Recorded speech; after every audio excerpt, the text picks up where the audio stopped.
Assalamualaikum warahmatullahi wabarakatuh.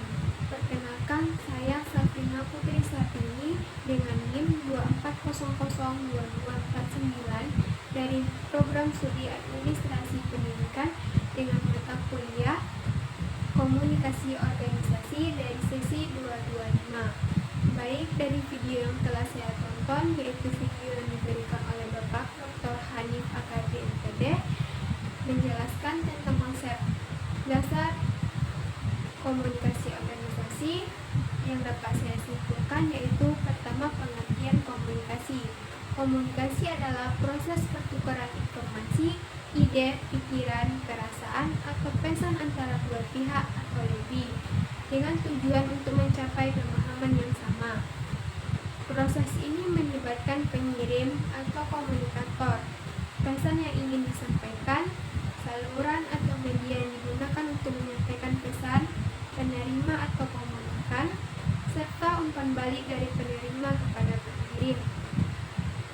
Komunikasi bisa dilakukan secara verbal, melalui kata-kata, atau nonverbal melalui isyarat, ekspresi wajah, bahasa tubuh, dan lain-lain.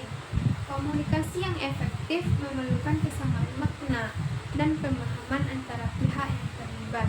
Adapun komponen komunikasi yang terdiri dari pertama, pengirim, yaitu orang atau pihak yang memulai komunikasi dan bertanggung jawab atas pengiriman pesan. Yang kedua, pesan, yaitu informasi, ide, atau gagasan yang ingin disampaikan oleh pengirim kepada penerima. Yang ketiga, saluran, yaitu medium atau media yang digunakan untuk menyampaikan pesan dari pengirim ke penerima. Contohnya termasuk suara, teks, video, email, atau gestur.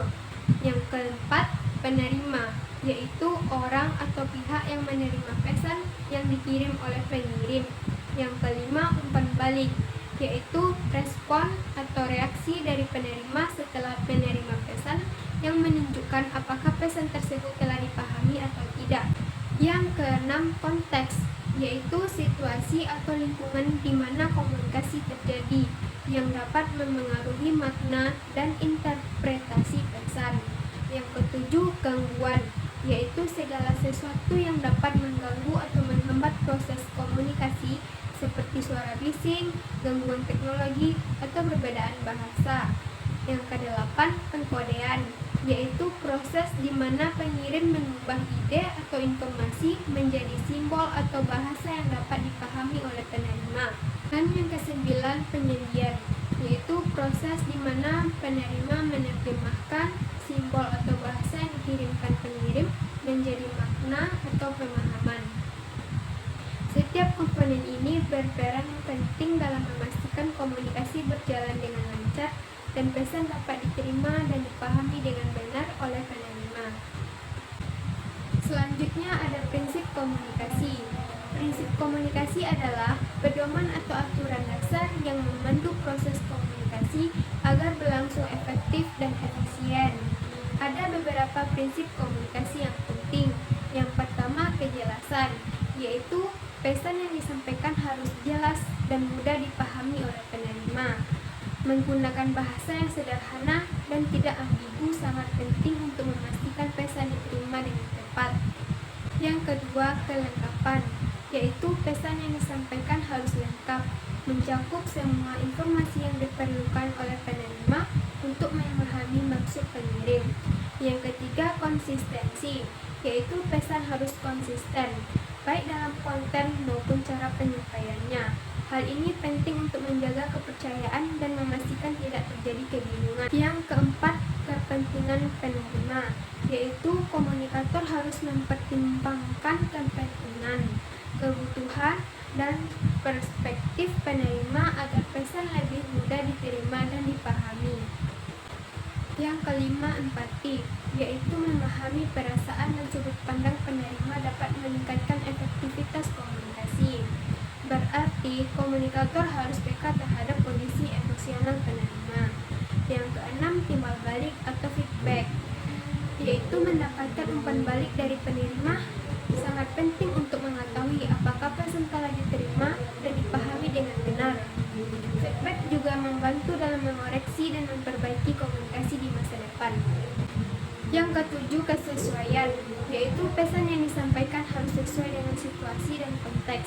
Ini termasuk pemilihan waktu, tempat, dan medium komunikasi yang tepat. Yang kedelapan, efisiensi, yaitu komunikasi harus dilakukan dengan cara yang efisien, baik dalam penggunaan waktu, tenaga, maupun sumber daya lainnya tanpa mengurangi kualitas pesan. Yang kesembilan, keterbukaan, yaitu komunikasi yang terbuka dan transparan membantu membangun kepercayaan dan menghindari kesalahpahaman. Dengan menerapkan prinsip-prinsip ini, proses komunikasi dapat berjalan lebih lancar, produktif, dan mengurangi risiko terjadinya miskomunikasi. Adapun tujuan komunikasi, ada beberapa aspek tujuan komunikasi antara lain. Yang pertama, menyampaikan informasi, yaitu mengomunikasikan fakta, ide, atau pesan kepada orang lain agar mereka memahami apa yang ingin disampaikan. Yang kedua, membangun hubungan, yaitu mempererat hubungan sosial baik dalam konteks pribadi, profesional, maupun komunitas. Yang ketiga, mempengaruhi dan meyakinkan, mengarahkan atau mengubah sikap, pendapat, atau perilaku yang lain sesuai dengan tujuan tertentu. Yang ketiga, mempengaruhi dan meyakinkan, yaitu mengarahkan atau mengubah sikap, pendapat, atau perilaku orang lain sesuai dengan tujuan tertentu. Yang keempat, mendidik dan memberikan pembelajaran, yaitu menyampaikan pengetahuan dan keterampilan baru kepada orang lain agar mereka dapat memahami dan menerapkannya.